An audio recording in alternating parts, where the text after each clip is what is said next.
The Three Dogs. Once upon a time there was a king who went forth into the world and fetched back a beautiful queen. And after they had been married a while, God gave them a little daughter. Then there was great rejoicing in the city and throughout the country, for the people wished their king all that was good, since he was kind and just. While the child lay in its cradle, a strange-looking old woman entered the room, and no one knew who she was nor whence she came. The old woman spoke a verse over the child, and said that she must not be allowed out under the open sky until she were full 15 years of age, since otherwise the mountain troll would fetch her. When the king heard this, he took her words to heart, and posted guards to watch over the little princess, so that she would not get out under the open sky. Some time afterward God gave the royal pair another little daughter, and again the whole kingdom rejoiced. But the wise old woman once more put in an appearance, and warned the king not to let the princess out under the open sky until she were full 15 years of age. And then, after a time, God gave the royal pair a third daughter. This time, too, the old woman appeared, and repeated what she had already twice said. Then the king was much grieved, for he loved his children above everything in the world. Therefore he gave strict orders that the three princesses were always to be kept beneath the roof of the castle, and that none were to dare transgress against this command. Now a long time passed, and the king's daughters grew up and became the most beautiful maidens of whom one has ever heard tell. Then war broke out, and the king, their father, had to leave them. One day, while he was away at war, the three princesses were sitting in the window and looking out, watching the sun shine on the little flowers in the garden. And they felt a great desire to play with the lovely flowers, and begged their guards to let them go into the garden for a little while. But this their guards would not allow, for they feared the king's anger. Yet the king's daughters pleaded so very sweetly that they could not deny their pleas, and they let them have their way. But the princesses did not have long to walk about, for no sooner were they beneath the open sky than a cloud came suddenly down and bore them off, and all attempts to regain possession of them were fruitless, though search was made in every direction. Then the whole kingdom mourned and grieved, and one may imagine that the king was anything but happy when he returned home and learned all that had happened. Yet what is done cannot be undone, and in the end they had to resign themselves to it. And since the king knew of no other way to help himself, he had proclaimed throughout the kingdom that whoever would deliver his three daughters out of the power of the mountain troll should have one of them for his bride, and with her half of the kingdom. When this became known in foreign lands, many youths set forth with horses and followers to seek the princesses. At the king's court were two princes who also went forth to see whether fortune would be kind to them. They armed themselves in the best possible way with coats of mail and costly weapons, and bragged and boasted that they would not return without having done what they set out to do. And now we will let the king's sons ride out over the world on their quest, while we turn to other people. Far, far out in the wild there lived a poor widow, who had an only son who drove his mother's pigs to pasture every day.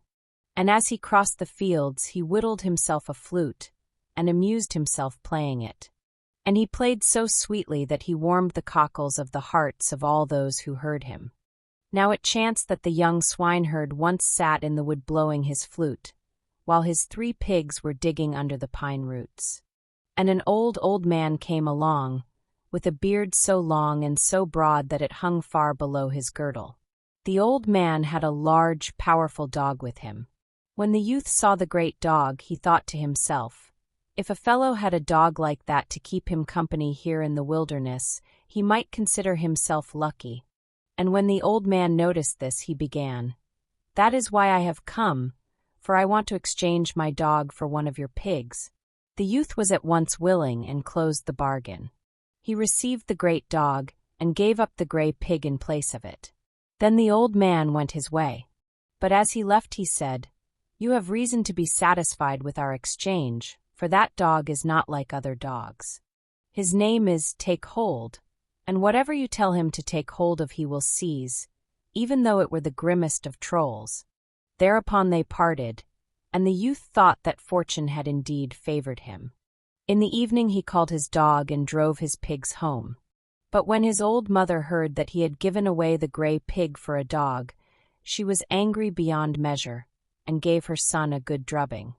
The youth told her to calm herself, but all in vain. The longer it lasted, the more furious she became.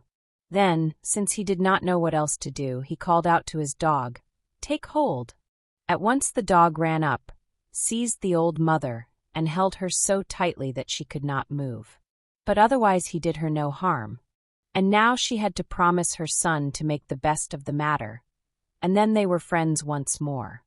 The following day the youth went to the wood again, with his dog and the 2 pigs. After a time he sat down and played his flute as usual, and the dog danced to his playing with such skill that it was nothing short of a miracle. And as he was sitting there, the old man with the gray beard came out of the wood again, and with him another dog, no smaller than the first. When the youth saw the handsome beast, he thought to himself, "If a fellow had that dog to keep him company here where it is so lonely, he need have no fear." When the old man noticed this, he began, "That is why I have come, for I want to exchange my dog for one of your pigs." The youth did not lose any time, but agreed to close the bargain. He received the great dog, and gave up one of his pigs in place of it. Then the old man went his way. Yet before he left he added, "You have reason to be well satisfied with your purchase, for this dog is not like the other dogs. His name is Tyr, and if you give him something to tear, he will tear it to pieces, even though it were the grimmest of trolls." Then they parted. But the youth was happy in the idea that he had made a capital exchange, although he knew that his old mother would not be content with it. And when evening came, and the youth went home, his old mother was no less angry than she had been before. But this time she did not venture to beat her son, because she was afraid of the great dogs.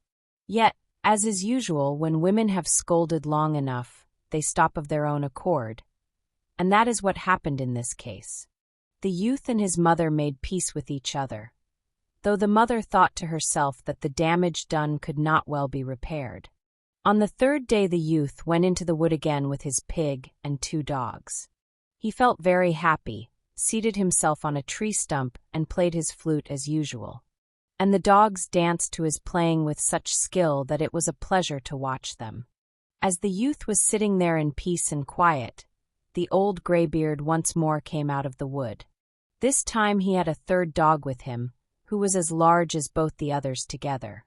When the youth saw the handsome animal, he could not help but think, if a fellow had this dog to keep him company in the wilderness, he would have no cause for complaint. The old man at once began, "That is why I have come, in order to sell my dog, for I can see you would like to have him." The youth was at once willing and agreed to close the bargain. So he received the great dog and gave up his last pig in place of it. Then the old man went his way. Yet before he went he said, "You will be satisfied with your exchange, for this dog is not like other dogs. His name is Hark, and his hearing is so keen that he hears everything that happens, though it be happening many miles away. He even hears the grass and the trees grow." Then they parted in the friendliest spirit. But the youth was happy in the thought that now he need fear nothing in the world. And then, when evening came on, and the swineherd went home, his mother was very sad to think that her son had sold all they possessed. But the youth told her to be of good courage, since he would see to it that they did not suffer want. And when he spoke to her in such a cheerful manner, she grew content again, and decided that he had spoken in wise and manly fashion. Then when day dawned the youth went hunting with his dogs, and came back at evening with as much game as he could possibly carry. And he continued to go hunting in this way for a time until his old mother's storeroom was well provided with meat and all sorts of good things. Then he bade his mother a fond farewell, called his dogs, and said he was going to wander out into the world and try his fortune. And he fared forth over mountains and tangled ways, and came into the heart of a somber forest. There he met the gray beard of whom I have already told you. And when he met him the youth was much pleased, and said, "Good day, grandfather, and thanks for the last time." And the old man replied, "Good day to you, and whither away?" The youth answered, "I am wandering out into the world to see what fortune has in store for me." Then the old man said, "Keep right on going till you come to the royal castle, and there your fortune will take a turn."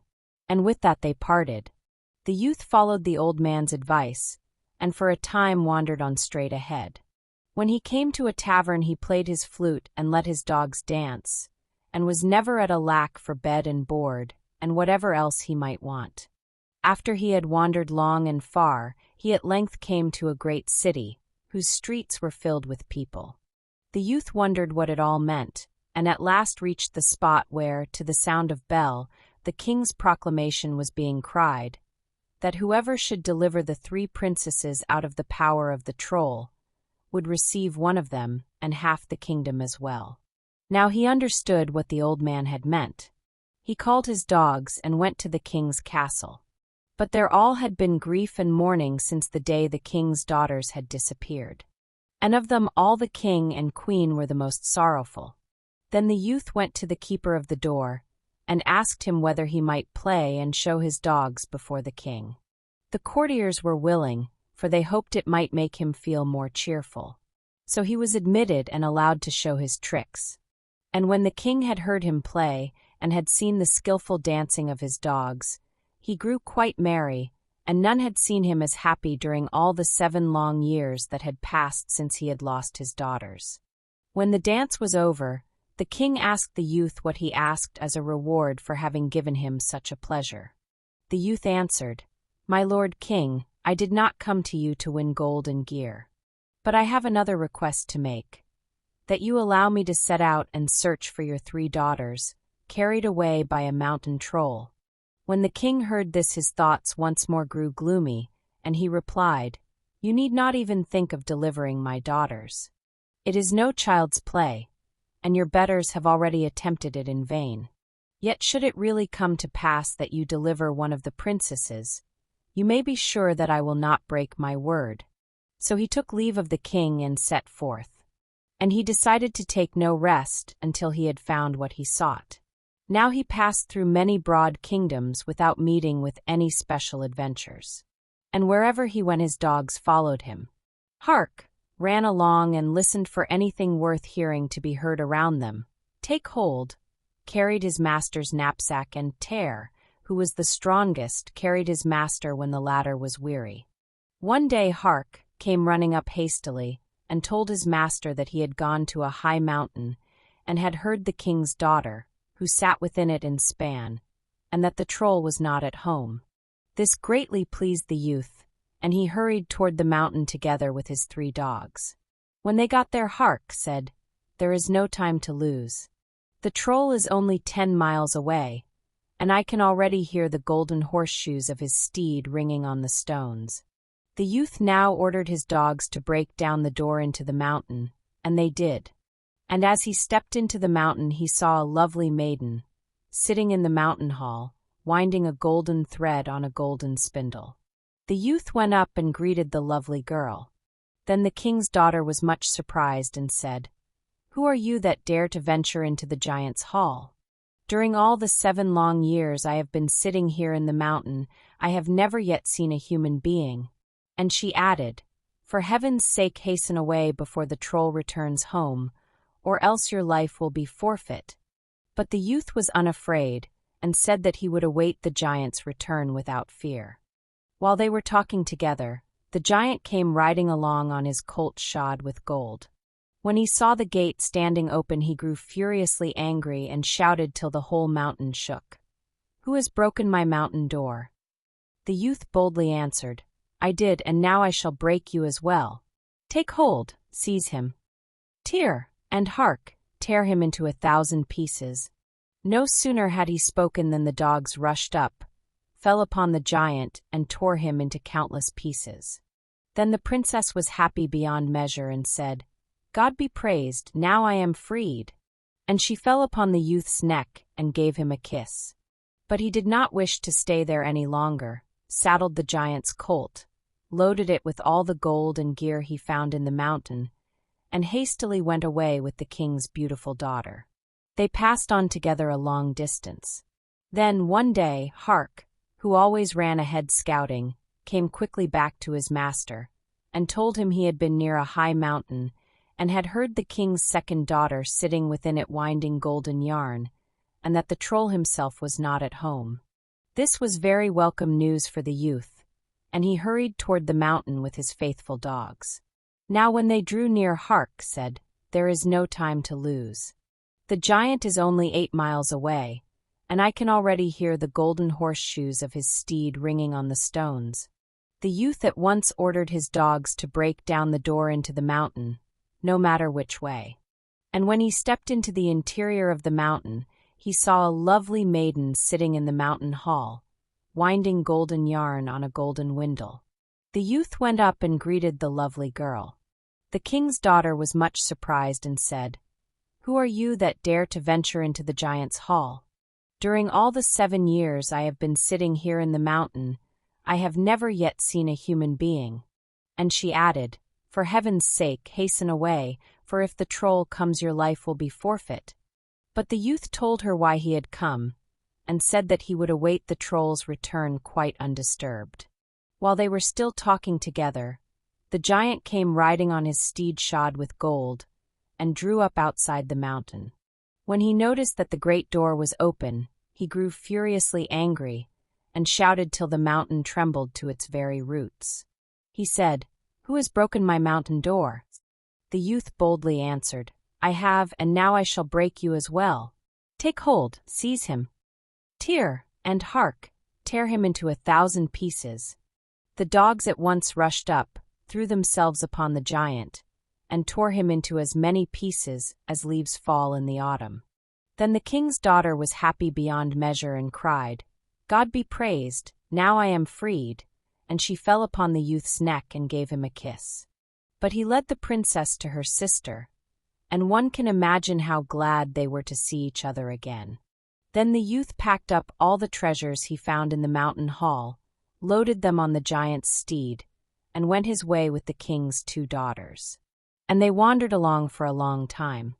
Then one day, Hark, who always ran ahead scouting, came hastily to his master and told him that he had been near a high mountain, and had heard the king's 3rd daughter sitting within and weaving a web of gold, and that the troll was not at home. This was very welcome news for the youth, and he hastened toward the mountain, followed by his 3 dogs. When he drew near, Hark said, "There is no time to lose, for the giant is only 5 miles away. I can already hear the golden horseshoes of his steed ringing on the stones." Then the youth at once ordered his dogs to break down the door into the mountain, by hook or by crook. And when he stepped into the mountain, he saw a girl sitting in the mountain hall, weaving a web of gold. But this maiden was lovely beyond all measure, with a loveliness exceeding all the youth had ever thought to find on earth. He now went up and greeted the lovely maiden. Then the king's daughter was much surprised and said, "Who are you that dare to venture into the giant's hall? During all the 7 long years I have been sitting here in the mountain, I have never yet seen a human being." And she added, "For heaven's sake, hasten away before the troll comes, or else your life will be forfeit." But the youth was full of confidence, and said he would gladly venture his life for the king's lovely daughter. While they were still talking, the giant came riding along on his colt shod with gold, and drew up at the foot of the mountain. When he went in, he saw that uninvited guests had arrived, and was much frightened, for well he knew of the fate that had befallen his brothers. He therefore thought it advisable to fall back upon cunning and treachery, for he had not dared to venture on open battle. For that reason he made many fine speeches, and was very friendly and smooth with the youth. Then he told the king's daughter to prepare a meal, in order to show his guest all hospitality. And since the troll knew so well how to talk, the youth allowed himself to be beguiled by his smooth words, and forgot to be on his guard. He sat down to the table with the giant, but the king's daughter wept secretly, and the dogs were very restless, though no one paid them any attention. When the giant and his guest had finished their meal, the youth said, "Now that I have satisfied my hunger, "Give me something to quench my thirst." The giant replied, "On the mountain top is a spring in which bubbles the clearest wine. But I have no one to fetch it." The youth answered, "If that be all that is lacking, one of my dogs can go up." Then the giant laughed in his false heart, for nothing suited him better than to have the youth send away his dogs. The youth ordered "Take hold" to go to the spring, and the giant handed him a great tankard. The dog went, yet it was easy to see that he did not go willingly, and the time passed, and he did not return. After a while the giant said, "I wonder why your dog stays away so long? Perhaps you would let another of your dogs go and help him, for the way is long and the tankard is heavy." The youth did not suspect any trickery and agreed. He told Tear to go and see why Take hold had not yet come. The dog wagged his tail and did not want to leave his master. But the youth did not notice it and drove him off himself. Then the giant laughed heartily, and the king's daughter wept, yet the youth paid no attention, but was merry and at his ease, played with his sword, and dreamed of no danger. Thus a long time passed, but nothing was heard of the wine nor of the dogs. Then the giant said, "I can see that your dogs do not do as you bid them, otherwise we should not have to sit here and thirst. I think it would be well if you let Hark go up and see why they do not come back." The youth agreed, and told his third dog to hurry to the spring. But Hark did not want to, and instead crept whining to his master's feet. Then the youth grew angry and drove him off by force. And when he reached the top of the mountain, he shared the fate of the others. A high wall rose round about him, and he was made a prisoner by the giant's magic power. Now that all 3 dogs were gone, the giant rose, and suddenly looked altogether different. He took down a long sword from the wall and said, "Now I will do what my brothers did not do, and you must die at once, for you are in my power." Then the youth was frightened, and he regretted he had allowed his dogs to leave him. He said, "I do not ask for my life, since in any event the time will come when I must die. But I would like to repeat the Lord's Prayer and play a psalm on my flute, for such is the custom in my country." The giant granted his prayer, but said that he would not wait long. So the youth kneeled and began to blow his flute till it sounded over hill and dale. And that very moment the magic wall was broken, and the dogs were freed. They came rushing on like the storm wind, and fell upon the mountain troll. The youth at once rose and said, "Take hold, seize him, Tear, and Hark, tear him into 1,000 pieces." Then the dogs flung themselves on the giant and tore him into countless pieces.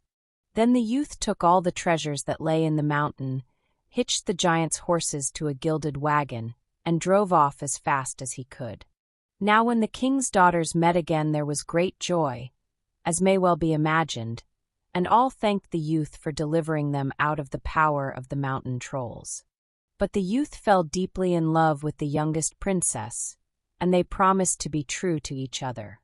So the king's daughters passed on their way with music and merriment of every kind, and the youth served them with all the honor and courtesy due maidens of gentle birth. And while they were under way the princesses toyed with the youth's hair, and each tied her golden ring in his locks for remembrance.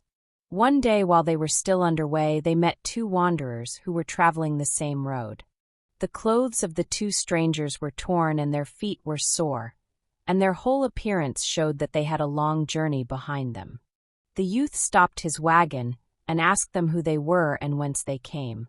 The strangers answered that they were 2 princes, and had gone forth to search for the 3 maidens in the mountain. But fortune had not favored them, and now they had to return home more like journeymen than king's sons. When the youth heard this he felt sorry for the 2 wanderers, and asked whether they would like to ride with him in his handsome wagon. The princes thanked him profusely for his offer. They drove on together, and came to the kingdom over which the father of the princesses reigned. Now when the princes learned that the youth had delivered the king's 3 daughters, a great jealousy took possession of them, and they thought of how badly they had fared in their own venture. And they took counsel together as to how they might get the better of the youth, and win power and glory for themselves. But they hid their evil plot till a favorable opportunity offered for carrying it out. Then they suddenly threw themselves on their comrade, seized him by the throat and strangled him. And then they threatened to kill the princesses if they did not swear to keep silence. And since the king's daughters were in the power of the princes, they did not dare say no. But they felt very sorry for the youth who had given up his life for them, and the youngest princess mourned with all her heart, and all her happiness was at an end. After this great wrong the princes drove to the royal castle, and one may well imagine how happy the king was to get back his 3 daughters. In the meantime the poor youth lay like dead off in a gorge in the forest. Yet he was not quite dead, and his faithful dogs lay about him, kept him warm, and licked his wounds. And they did not stop until their master came back to life again. When he was once more well and strong he set out, and after many difficulties came to the royal castle in which the princesses dwelt. When he came in the whole court was full of joy and merriment, and from the king's hall came the sound of dancing and string music. That surprised him greatly, and he asked what it all meant. The serving man answered, "You must come from far away, since you do not know that the king has regained his daughters who were in the power of the mountain troll. This is the oldest princess's wedding day." The youth then asked after the youngest princess, and when she was to marry. But the serving man said that she did not want a husband, and wept the livelong day, though no one knew why. Then the youth felt happy once more, for now he knew that she loved him and had kept faith with him. The youth now went to the keeper of the door, and bade him tell the king that a guest had arrived who would add to the merriment of the wedding festivities by showing his dogs. This was to the king's liking, and he ordered that the stranger receive the best possible treatment. And when the youth stepped into the hall, the whole wedding company were astounded by his skill and his manly bearing, and all agreed that so handsome a youth was rarely seen. But no sooner had the king's 3 daughters recognized him, than they jumped up from the table and flung themselves on his neck. And then the princes thought it best to make themselves scarce. But the king's daughters told how the youth had freed them and the rest of their adventures, and to make quite certain they looked for their rings among his locks. Now when the king heard of the trickery and treachery the 2 strange princes had used, he grew very angry and had them driven ignominiously forth from the castle. But he received the brave youth with great honor, as he had deserved, and he was married to the king's youngest daughter that selfsame day. After the king's death the youth was chosen king of all the land, and a gallant king he was. And there he lives with his beautiful queen, and is reigning there happily to this very day. And that is all I have to do with it.